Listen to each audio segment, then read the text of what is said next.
بسم اللہ الرحمن الرحیم۔ شروع اللہ کے نام جو بڑا مہربان اور رحم کرنے والا ہے۔ السلام علیکم، میں اسلم رائی آپ سے مخاطب ہوں، اور سب سے پہلے میری گزارش ہے کہ میرے اس حیرت کردہ چینل کو سبسکرائب کرنے کے ساتھ ساتھ اس کی جو ویڈیوز ہیں اس کو لائک اور شیئر کریں۔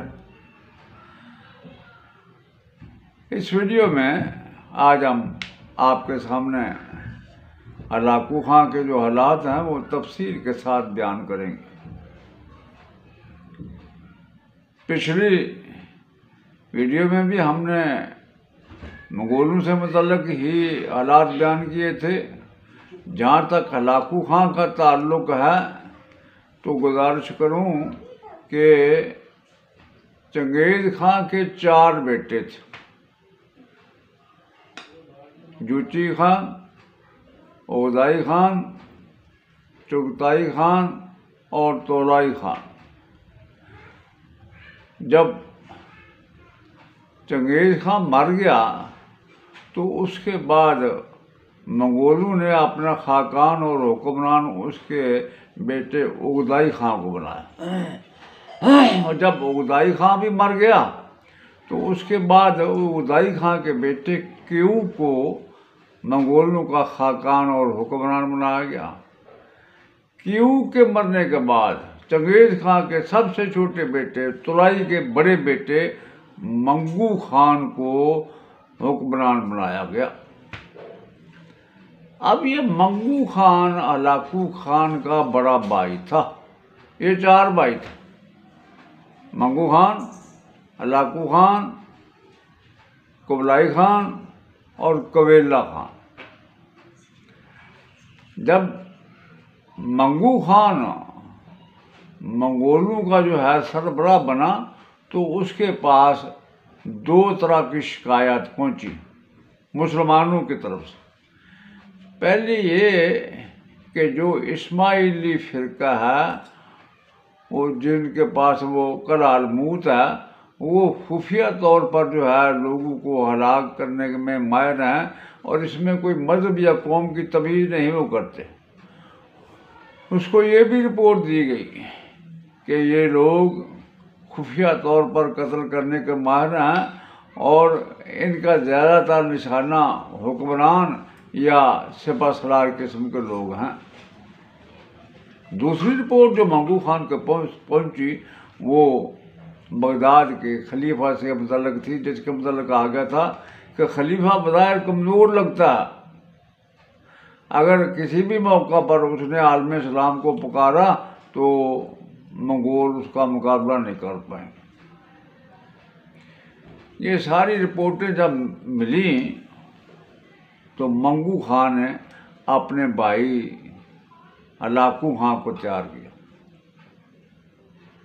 جب ہلاکو خان کو تیار کیا تو اس کے ذمہ یہ لگایا گیا کہ دریائے جیوں سے لے کر مصر تک کا سارا علاقہ میں تمہارے سپرد کرتا ہوں۔ چنانچہ ہجری 651 میں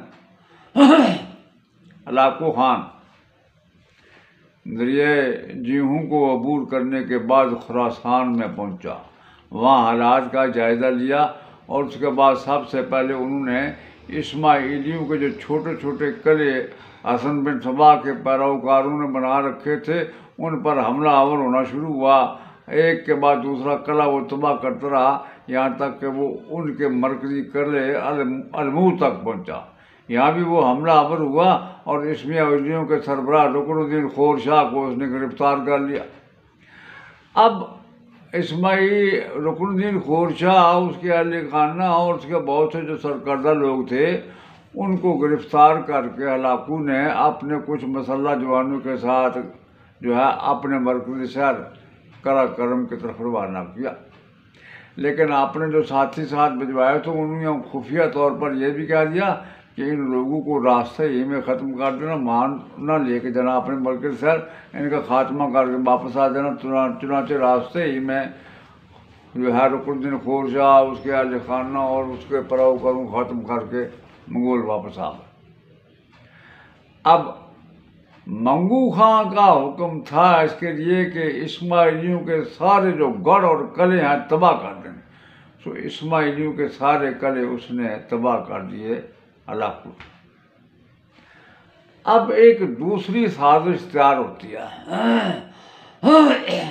جس وقت ہلاکو خان اسماعیلیوں کے قلعے الموت کو تباہ کرتا ہے تو وہاں مشہور جو ہے سارا شناز نصیر الدین طوسی بھی قیام کیے وہ ہوتا. خورشاہ کے سارے بندے تو راستے میں مار دیتے ہیں، لیکن یہ اپنی چرب زبانی کی وجہ سے نصیر الدین جو ہے طوسی اپنی چرب زبانی کی وجہ سے ہلاکو خان کے مصاحبوں میں شامل ہو جاتا. اب کوشش یہ کرتا ہے نصیر الدین طوسی کہ ہلاکو کو مجبور کیا جائے کہ یہ بغداد پر حملہ آور ہو تاکہ وہاں بنو عباس کی حکومت ختم ہو جائے اور وہ کسی اپنے چہیتے خاندان کی حکومت قائم کرنے میں کامیاب ہو جائے. اس کام میں بغداد کا وزیر الکمی بھی اس کی مدد کر رہا تھا. اب ہلاکو خان بغداد پر حملہ کرتے ہوئے ڈر رہا. اسے کئی بار جب ترغیب دی حملہ کرو تو اس نے کہا بھائی میں حملہ نہیں کروں گا، کیا بات کیا حشر ہو. جب خط پہ خط اس کی طرف آئے، الکمی نے خط لکھے. الکمی نے جو خط لکھے وہ حوصلہ افزا تھے اس کے لیے ہلاکو خان کے لیے. اس نے کہا جو زیادہ تر فوجیں ہیں بغداد کی وہ میں نے باہر نکال دی ہیں، کچھ کو پیسے کی کمی کی وجہ سے میں نے گھروں میں بھیج دیا ہے، اور جتنے اسلحہ کے ذخیرے تھے یہاں بغداد میں وہ میں نے سارے خالی کر کے باہر بھیج دیے ہیں. آپ کو پریشانی کی ضرورت نہیں ہے، آپ جو ہی آئیں گے آپ کو جو ہے لشکر فتح مند ہوگا، کامیابی ہو جائے گی. یہ خبریں ملنے کے بعد ہلاکو بغداد پر حملہ آور ہونے کے لیے تیار ہو گیا. چنانچہ وہ 1,20,000 کا لشکر لے کے آیا. بغداد شہر سے باہر اس کا ٹکراؤ بغداد کے فوجیوں سے ہوا. اس وقت ان کے لشکر میں زیادہ تر عربی تھے. یہ بدو عرب بھی جنگ کے بڑے ماہر تھے، لہذا پہلی جنگ میں ان بدوؤں نے ہلاکو خان کے لشکر کو بدترین شکست دی. اب شکست دینے کے بعد جب بدو ہلاکو خان کے لشکر کا تعاقب کرنے لگے تو بغداد کے لشکر کا جو سربراہ تھا داؤد، اس نے منع کیا تعاقب نہ کرو، انہوں نے کوئی ضرور گھات لگا رکھی ہوئی ہوگی. چنانچہ ایسا ہی ہوا اور گھات میں جو منگول بیٹھے ہوئے تھے وہ تعاقب کرنے والے پر ٹوٹ پڑے، ان کا خاتمہ کر دیا. اس کے بعد ہلاکو اپنے لشکر کو لے کے آیا اور اس نے بغداد کا محاصرہ کر لیا. پھر بھی بغداد کے عربوں نے کمال جرأتمندی کا ثبوت دیا. 50 دن تک لگاتار وہ مقابلہ کرتے رہے ہلاکو خان کا، اور ہلاکو خان کو انہوں نے نزدیک نہیں آنے دیا. 50 دن کے بعد شہر فتح ہوا. جب شہر فتح ہو گیا تو شہر سے باہر بلایا. ہلاکو خان نے خلیفہ کو بھی، وزیر الکمی کو بھی، سارے سرداروں کو بھی. الکمی تو چونکہ چمچہ تھا ہلاکو خان کا، اسے تو کچھ نہیں کہا. باقی سارے عمرا کو ہلاکو خان نے قتل کرا دیا. خلیفہ کو باہر روک کے رکھا. اس کے بعد ہلاکو خان شہر میں داخل ہوا اور خلیفہ سے کہا جو کچھ تمہارے پاس ہے خزانہ نکالو. خلیفہ نے بڑے بڑے پارچہ جات کپڑے اور یہ وہ چیزیں لا کے سامنے رکھ دی. تو ہلاکو نے کہا تم یہ دیتے یا نہ دیتے یہ تو میری ویسے میری، وہ جو دفن کیے ہوئے خزانے ہیں وہ بتاؤ کہاں. چنانچہ خلیفہ کو بتانا پڑا. سارے جو دفن کیے خزانے تھے تھالی میں بند جو ہے بہت بڑے خزانے، سب پر ہلاکو کا قبضہ ہو گیا اور خلیفہ کو ایک جگہ بند کر دیا. خلیفہ کو جب بھوک لگی تو اس نے کھانا مانگا. ہلاکو نے وہ سارے زر و جواہرات جو اس نے اکٹھے کیے ہوئے تھے تو اس کے سامنے رکھے اور کہا لو کھاؤ. اس خلیفہ نے کہا یہ بھی کھانے کی چیز ہے. اس نے کہا کھانے کی چیز نہیں ہے تو پھر رکھے کیوں ہیں؟ یہی ساری چیزیں تم نے اگر اپنے لشکری میں تقسیم کر دی ہوتی تو آج وہ میرے مقابلے میں تمہارا دفاع کرتے، لیکن تم نے ایسا نہیں کیا، اس لیے تم ناکام رہے ہو۔ بہرحال خلیفہ کے لیے سزا تجویز کی، اور جب اس کو قتل کرنے لگے تو القمی جو نمبر 1 جو ہے غدار تھا، اس نے علاقوں سے کہا اس کو ایسے نہ مارو، اس کا خون نہ بہاؤ، اس کو قالین میں لپیٹ کے لاتے مارو، اس کے بعد اس کو کچلو۔ چنانچہ اسے قالین میں لپیٹ کے سون سے بندر لاتے ماری، خلیفہ کو مار کے اس کی لاش کو فرش پہ لٹا کے لشکریوں سے کچلوایا گیا ٹانگوں کے ذریعے سے، اور اسے ریزہ ریزہ کر دیا گیا۔ اس کے بعد ہلاکو خان نے نصیبین، حران، حلب اور دمشق کو فتح کر کے ایک طرح سے پورے شام پر قبضہ کر لیا۔ اب اس کا ارادہ تھا آگے بڑھ کر مصر پر قبضہ کروں، لیکن مصر میں اس وقت سپہ سالار رکن الدین بیبرس تھا۔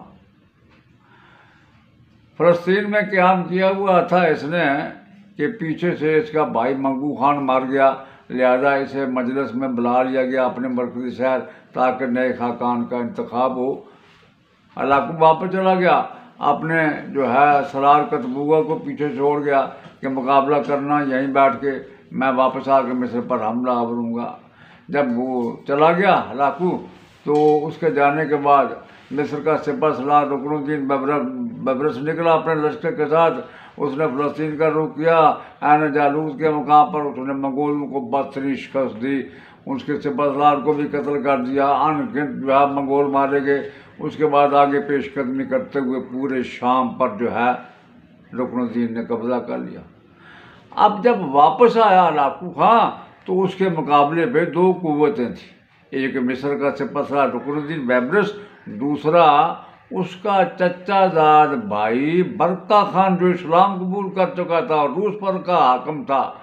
چنانچہ برقع خان نے اس کو خط لکھا کہ تم نے بغداد جیسے مقدس مقام کی بے حرمتی کی اور اسے فتح کر گئی، اس سلسلے میں سب سے پہلے تمہیں خاندان سے مشورہ کرنا چاہیے تھا۔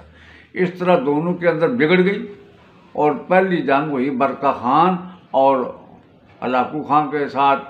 اس میں برقع خان نے ہلاکو خان کو بدترین شکست دی۔ چنانچہ پھر تیاری کی اس نے، ہلاکو خان نے، دوبارہ دونوں کے درمیان جنگ ہوئی اور اس میں فتح ہلاکو خان کو ہوئی۔ لیکن برقع خان بھی چپ نہیں بیٹھنے والا تھا، وہ اس بار بڑا لشکر لے کے خود مقابلے پہ آیا، ہلاکو کو اس نے بدترین شکست دی۔ ہلاکو خان سمجھ گیا کہ برقع کے مقابلے میں وہ کامیاب نہیں ہو سکتے، لہذا اس نے اپنا ایک خاص بندہ جو ہے کراتار قبائل تھے ان کی طرف بھجوایا اور انہیں بلایا کہ انہیں میرے پاس لاؤ تاکہ میں انہیں اپنے لشکر میں شامل کر کے برقع خان کا مقابلہ کروں۔ چنانچہ جس بندے کو بھیجا تھا اس نے غداری کی اور وہ ان کراتار قبائل میں جا کے خود بھی آباد ہو گیا، واپس نہیں آیا۔ اس سے ہلاکو خان کو بڑی مایوسی ہوئی۔ مورخین لکھتے ہیں کہ اس مایوسی سے ہلاکو خان سکتہ جو ہے اس کے مرض میں مبتلا ہو گیا اور پھر اسی مرض سے وہ ہلاک ہو گیا۔ ہلاکو خان کے بعد اس کا بیٹا جو ہے اباقہ خان حکمران بنا منگولوں کا، ان کا مرکزی شہر ملاغا تھا۔ اباقہ خان کے بعد جو ہے اس کا جو ہے بیٹا ارغون بنا، ارغون کے بعد کا خاتو اور بائدو بنا، اس کے بعد کا غازان بنا، غازان نے اسلام قبول کر لیا اور اس کے بعد اس کے اسلام قبول کرنے کے بعد سارے منگول جو ہے دائرہ اسلام میں داخل ہو گئے اور منگولوں کا جو تھا وہ پرانا دین وین سب ختم ہو گیا، منگول اسلام قبول کر کے ایران میں آباد ہو گئے۔ یہ حالات تھے ہلاکو خان کے جو آپ کے سامنے بیان کیے گئے۔ جاتے ہوئے میں پھر آپ سے گزارش کروں کہ میرے اس حیرت کردہ چینل کو سبسکرائب کرنے کے ساتھ ساتھ اس کی ویڈیوز کو لائک اور شیئر بھی کریں، اور میں جاتے ہوئے یہ بھی کہوں کہ ہلاکو خان کے مزید حالات تفصیل کے ساتھ جاننا چاہیں تو یہ میری کتاب ہے ہلاکو خان سے متعلق، اس کا آپ مطالعہ کر سکتے ہیں۔ اللہ آپ کا حامی اور ناصر ہو۔ السلام علیکم۔